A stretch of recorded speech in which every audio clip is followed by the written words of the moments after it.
We all know the Scottish Blackface Sheep. We see them whenever we drive around in our cars. I thought it's a good idea to see if I could join a local farmer for the clipping. All right.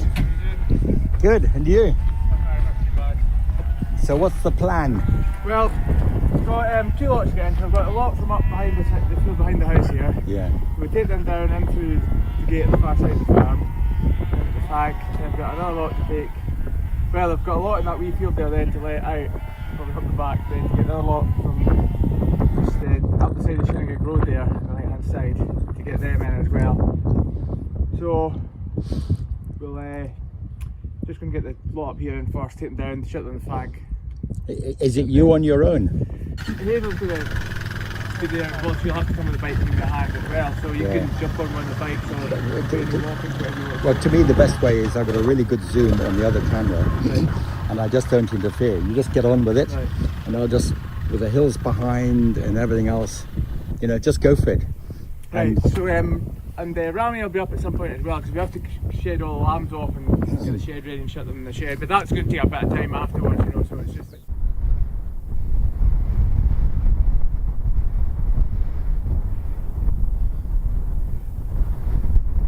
But in the good old days, before mechanisation, you would be out there legging it. Oh yeah, you'd be out there, sort of, just as it was getting daylight sort of thing, walking away out and then walk back in again. We did use two-wheel motorbikes for a while, and then the quads came along and they became a lot more popular, just because it's a lot easier to sit the dogs on. So folk used to be run out in the Land Rover with the Land Rover as far as you could go, then maybe have to walk out, you know, part of the hill.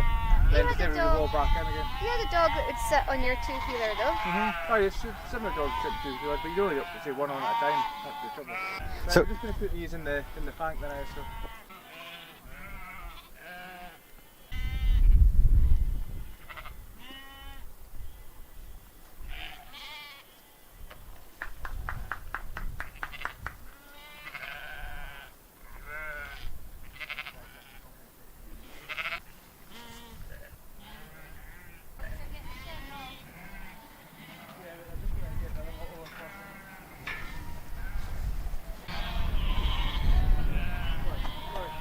Do you breed your own dogs, or do you, what's your policy? You've been here, what, 35 years, you must have gone through a few dogs.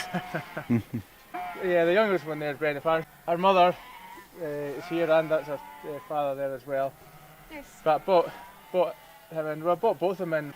Always usually have like a one that's like a really good, that's what she is, and then there's always one comes on to replace her, you know, when she starts getting a bit older and a bit done and that. Yeah. It's just because you're using them more as well and they get more work. And how many dogs you got? Well, I've just got 3. 3. Yeah, that's Rami's dog. So three's plenty for me, really. And they enjoy it, don't they? Yeah, no, they love it. And how long do they last for? 10 years? Okay, let's say she's about 9 or something, I think. But yeah, actually it lasts another couple of years yet, but she'll just start doing less and less, and the other ones will sort of take over from her. Okay, some folk will, you know, retire them down to somebody else that's got a smaller farm, or just as in parks or whatever. But I quite like keeping them because they always seem to do a job, and I like pottering around us. And I suppose they're your pals in a way, aren't they? Yeah. You get pretty attached to them, I suppose.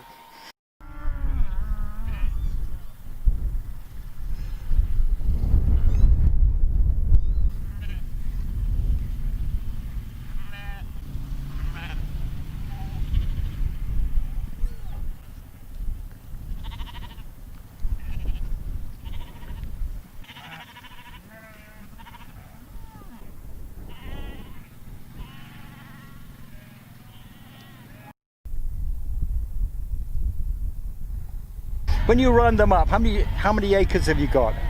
Well, there's 3,000 acres altogether, roughly anyway. So half of it's taken in with that hill, but half by that hill? Yeah. Wow. Yeah, so I was out there this morning. I went out early on to get just literally the hogs really that were out there, and some escape. The gate's been left open a few times by hill walkers, so a few escapees and that as well. So I got them in this morning. That's where the dogs are tired now. They're just about ready to sleep. Tell us about hill walkers. You know, what would your request be to them, or how, you know, how much hassle do they cause you? Most of them are alright. You know, yeah, the majority are okay. They're fine. They're just outside, you know, enjoying the countryside, which is great because they do the same thing themselves. You know, so but it's just the odd one. You know, goes through animals with a dog running riot sometimes, or leaves the gate open so your sheep get out onto the hill, which causes you a lot of hassle.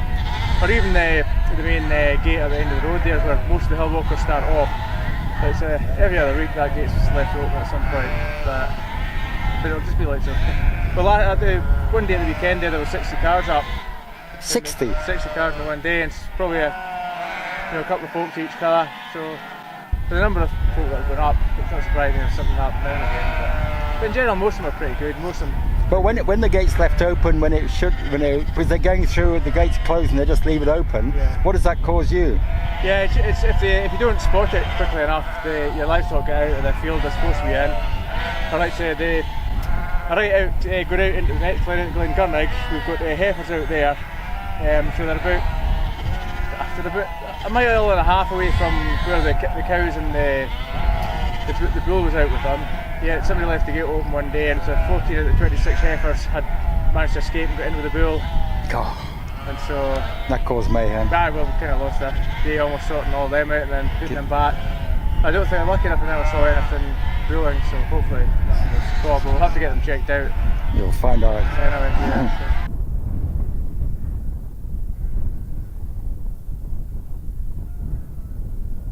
So what's the season? You know, they live out on the hills themselves. The sheep are running out all the time. The Tups, yeah, they're just going out at the very the end of November with us. It varies depending on what type of farm you have and height of ground you have. And you bring them in when? Usually just after Christmas. And then when do they lamb? Yeah, so ours are lambing in April, so they'll be lambing for sort of 3 to 4 weeks. So yeah, we take all ours, they're in by for lambing. So they are in fields, but they're well scattered out. Usually my son Finlay, he quite often comes up and gives me a hand at lambing time, or get a bit extra help at lambing time. How often do you have to go out and check here? Well, when I first came back here, started working for my father, that's pretty much almost 30 years ago. Yeah. But then there was 3 of us then, and we all have our own bit to do, and we're still calving cows at the same time as well. But so we'd go around them 4 times a day, and you're walking around them 4 times a day back then. But now we're using the quad bikes a lot more. Sheep actually are pretty used to the quad bikes now, and they don't run away the same. Just keep the dog sat in them so they're not getting disturbed with the dog. It's only when you see something wrong that you have to disturb them, catch something, take it in. If something's got a dead lamb, we'll take it in, skin that lamb, and lift a twin lamb off another ewe, and put the skin onto that twin lamb, and then put it in what we call a bucket. It's just a wee pen, just get them used to each other. Just to get them used to each other.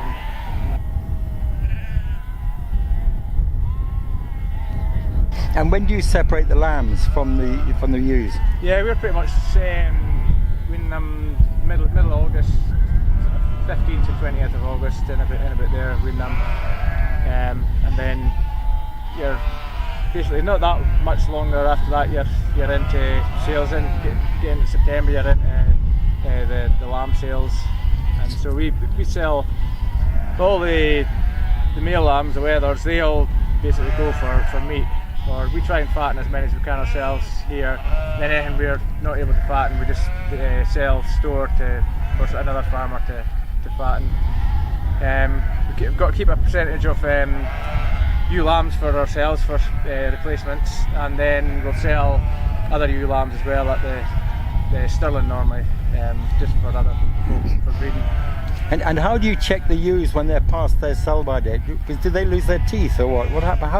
What do you do? Yeah, basically we just keep them to have 4 lambs anyway, so we're selling them all at 5 years old anyway. How can you tell they're 5 years old? I wouldn't even know where to start. There used to be a brand mark on their horn, but now everything's had to be double tagged for quite a while now.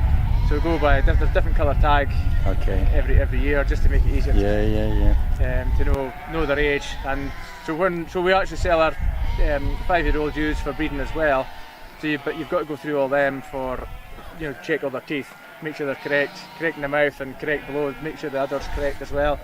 And anything that's not correct, basically it'll go into the food chain, and then the rest will go into a low ground farm for breeding, normally for breeding mule lambs, folk are putting the blue-faced rooster over them. Hey, and when you sell your lambs, how do you sell them? Do you put them in a lorry and take them to a market, or do people come up here and buy them? Or in general, we're putting them through the market. Yeah. All the breeding sheep anyway go through the market, through Stirling. It used to be Perth, but obviously Perth market's not there anymore, and so everything now goes down to Stirling. All the breeding females, so all the ewe lambs and the 5-year-old ewes, they'll all go through Stirling. Fat lambs, basically, mainly through just straight through Stirling auction mart as well. Sometimes you'll put them straight to the abattoir as well, but latterly we've just been putting them through Stirling auction mart. Yeah. And then if you're selling them store for somebody else to fatten, normally it's through the auction mart as well. Yeah, no, fantastic, fascinating. Yeah, it's really good. So yeah, tomorrow shearing, clipping. Yeah, clipping. Tomorrow. Get the right language. Yeah. Glen Muirhead is coming in tomorrow. The contractor's coming in to shear them. We used to shear them all ourselves, but ended up finding it was a bit easier just get them all done basically in the one day. It's a lot less hassle. And there's quite a bit sorted out afterwards as well, for. And I suppose they do it all the time, whereas you do it once a year and it's not quite as speedy. It's tough going. Tough going, yeah. Yeah, it's one of the hardest jobs. If you're not doing it on a regular basis, it's one of the hardest jobs you'll do. Yeah. Yeah, it just takes a big level of fitness. So the first what you do is just you sit down here. You can maybe even open the shed to get them all shut in the shed, but then get them sorted out.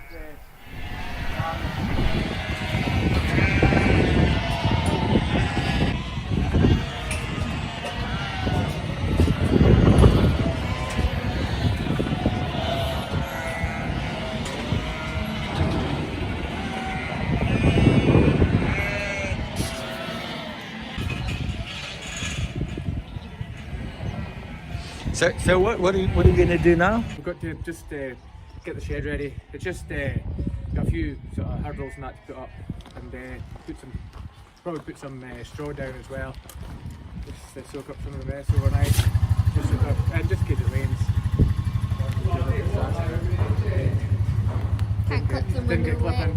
They don't. If they're wet. Yeah, we would clip a few, but it's more like they put the wool in the bags when it's moldy and heats and everything, so the wool board or whatever, taking it,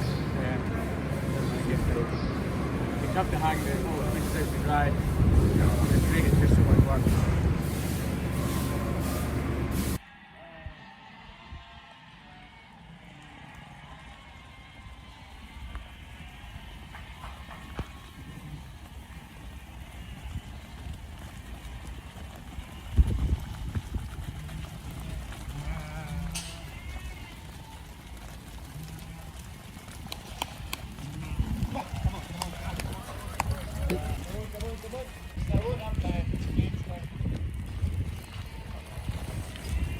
Sorry.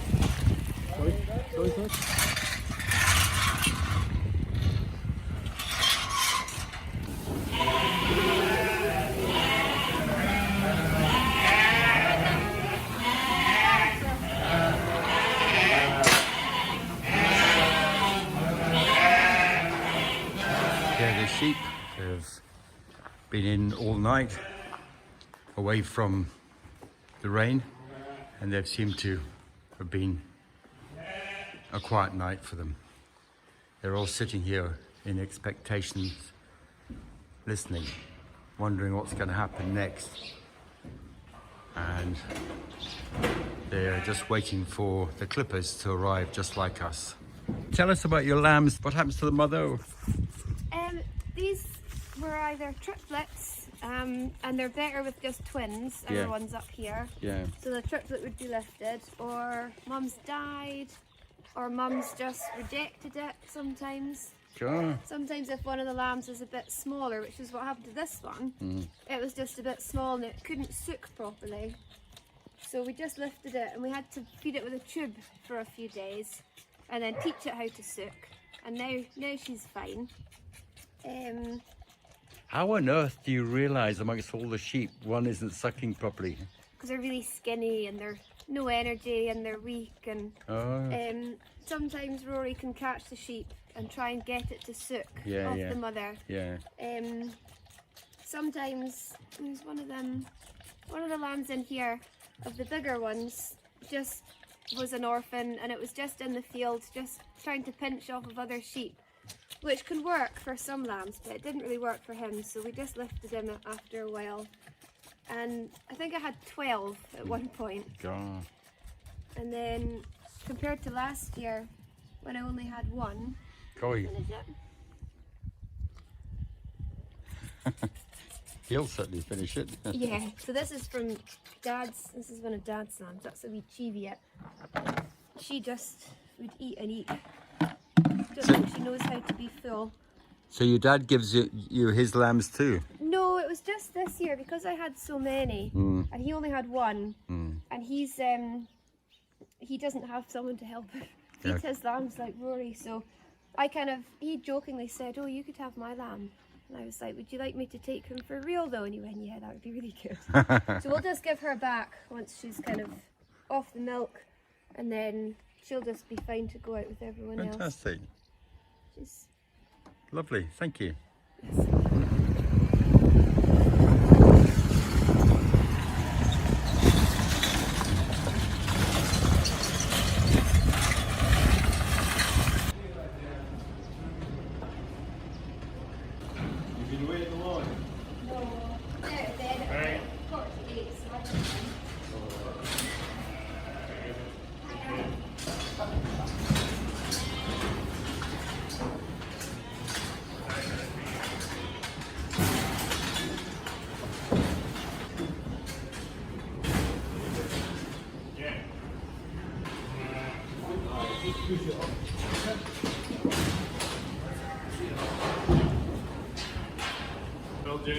How are you?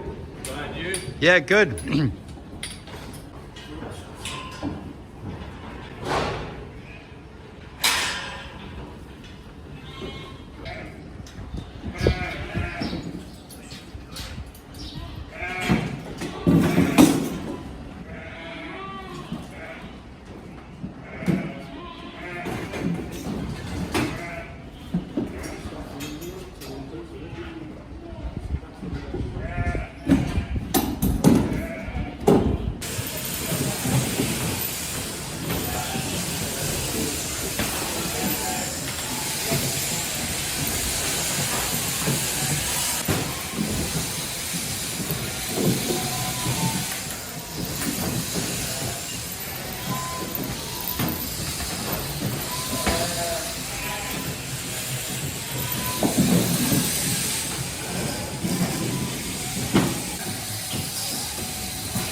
Do you get much money for the wool?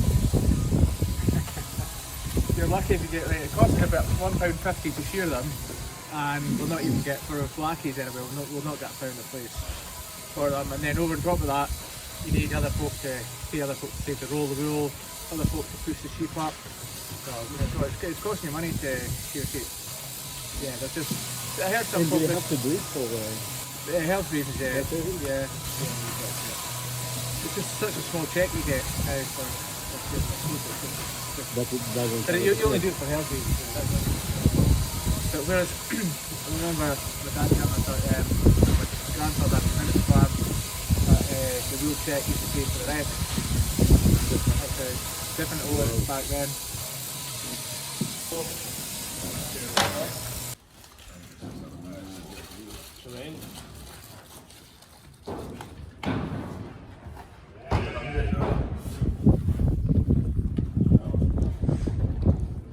Moccasins, specially made for shearing sheep, made of sheepskin. They're all wearing them, aren't they? So they really are. I think you're kidding me on. No, Heineken. Look, Yeah.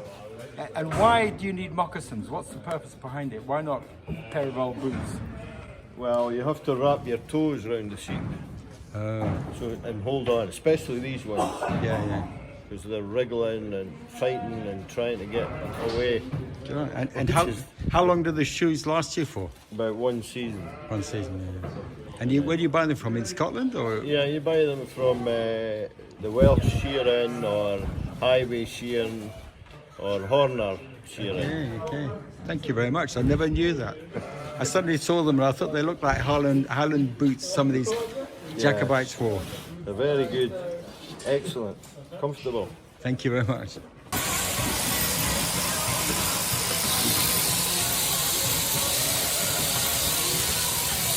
How many years have you been doing it? I got that trailer when I was for my 21st birthday. And how old are you now? 31 now. So Okay. that trailer 10 years, but it's been shearing for probably 5 or 6 before that. And how many do you share in a day? Would you know? 200, look for 200, 250. But we'll do 300, no bother. Each person? Yeah. Oh, we'll do 300 each, but we'll not do that every day. But we look for a minimum of 200. And also with you starting young, that gives you a big advantage. Anything you learn young, And it gives you the bug for it too. You know, makes you keen, which is strange to a lot of people. Yeah, no. And does Thomas do it? Thomas is with us as well. Yeah. He's busy at silage the last few days. So we have to work around the farm at home as well, you see. Yeah. Fuck, it's good social too, though. You get off your own farm in a way and Yeah. see other.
So what are you doing? Replacing the blades? No, just in this. The height? Yeah. It's heating up. But this is an old handpiece, but it's had some new parts put in. So we'll try that and see how that goes. Different combs for different sheep, different types of wool, There they are now. Sure. And merino's what, thicker? Yeah, much more dense. Yeah. It's got a picture of a merino on it. Sure. That's, Thank you. there's a lot of fighting about that comb in Australia. Is there? Why? Because the Australians didn't like the New Zealanders coming over and with these shearing twice as many sheep. Oh. So there was a bit of fighting about it. The farmers were walking up and down the shed with shotguns to protect the shearers. God, bloody hell. That was in the 80s. Goodness me, that wasn't that long ago. No.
So is this tradition then? Where do you go get a beer afterwards?